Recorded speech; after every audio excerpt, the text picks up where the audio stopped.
argitanii dhugaan nama jaalachuun dhugaa onnee qulqulluu qabaachuun madaamiidhaa fi kaddaamaadha jarri kun jechuudha.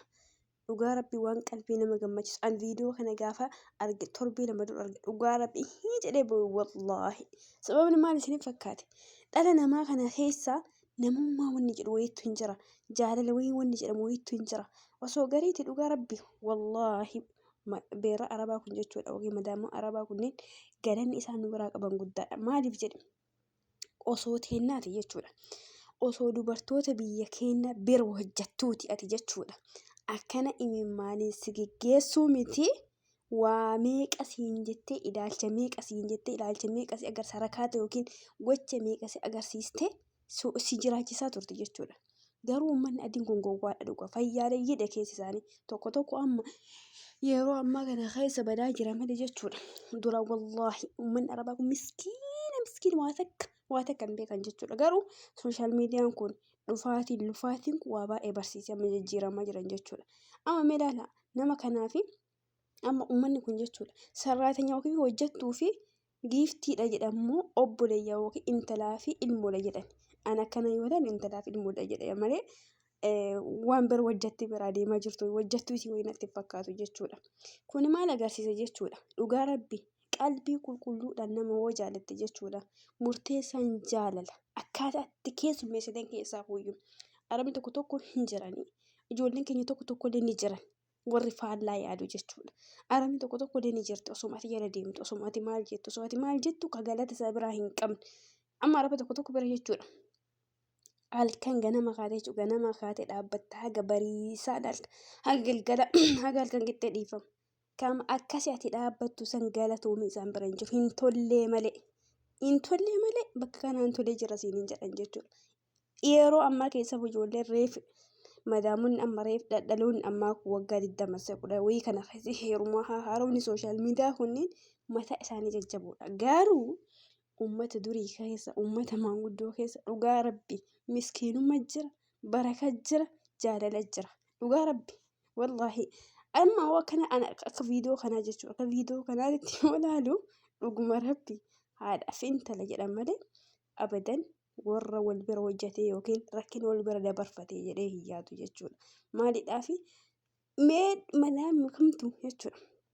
Giifti matamtu akkana sararatenyaa si afaa isii keessa dhungatee itti boohee geggeessaa jira jechuudha. Kara biyyaa deemaa jirti mucaanii.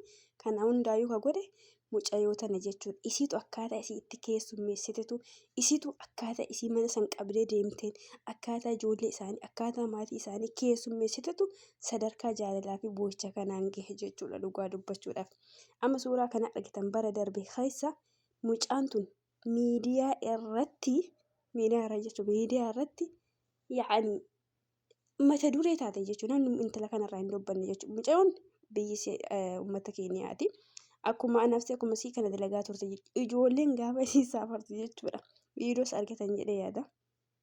Ijoolleen gaafa isii saafartu yookiin gaafa isii biyya keenyaatti galuudhaaf deemtu geddiidha yookiin dirqiidha ijoollee adda baasan jechuudha. Viidiyoon sun nama hedduu boochisee akkasuma intala sanillee miidiyaa isaanii jechuudha miidiyaa warra keenyaa irratti badhaasa argattee jechuudha intalli tun jechuudha. Sababa maaliif sitti fakkaate? Sababa akkamitti jaalala akkamiitiin keessummeessite uummanni kun akkana si duukata. Ijoolleen hin dhukkubsate jechuudha. Ijoolleen lakkoo shamarran qabanii warri madaamii jechuudha. Ni dhukkubsate jechuudha ijoollee beeruutti turanii beeruutidha. Kanaaf miidiyaa irra dhiyaattee sadarkaa akkamii jaalala akkasii kennitee fi jaalala akkasii siif kennan. Wanni nama ajaa'ibu jechuun miidiyaan tokko irraa gabaasu mucoon sababa viidiyoo akkasii miidiyaa irra gadhiisee addunyaa tana raaseedhaaf gaa'elaadhaaf jechuudha. Dhiironni hedduu amala isii sanidha. Waa isii amala isii san beekuudhaaf bultiidhaaf warri gaafate hedduudha jedhan yeroo san jechuudha. Kanaaf ati namni sitti haa balleessu obboleettii namni si haa miidhu nama miidhuuf hin deemin. Ati haga dandeettetti amala tokko qabaadhu. Nama tokko amaluma tokko isa wayii amaluma tokko irraa bareeda. Araba haa ta'u ajaba haa ta'u abbaa fedhe bira jiraadhu. Abbaan fedhe ilaalcha gadheessi haa laalu. Ati garuu ka kennitu jaalalli ati kennitu ilaalcha ati kennitu sun waan gaarii waan silaa boruu si fayyadu kennuu qabaatta jechuudha.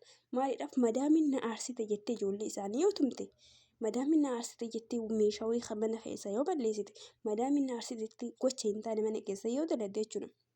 Kan miidhamu boruusi maaliidhaafi silaa jaalalaan hin injifanne, jaalalaan mooteetiin ittiin mul'isne ati aariidhaan bifa hin taaneedhaan kallattii hin taaneedhaan deemte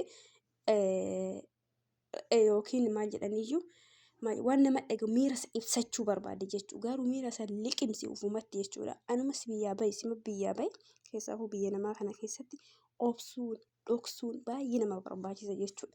Waa baay'ee obsitallee waa baay'ee dhoksitallee maaliidhaaf osoo isaan namni tokko jechuudha. Harka caaluudhaan namaa kun keessaafuu osoo isa ija hamaatis silaalanii itti seeqataa bira darbita jechuudhaati. Maaliidhaafi hin beektaa bara afaanummaayyuu osoo beektee afaanummaayyuu osoo arabifummayyuu osoo beekuu baattee akkaataa isaan siin jedhan kun siif galuu baate akkanumaan jechuudha.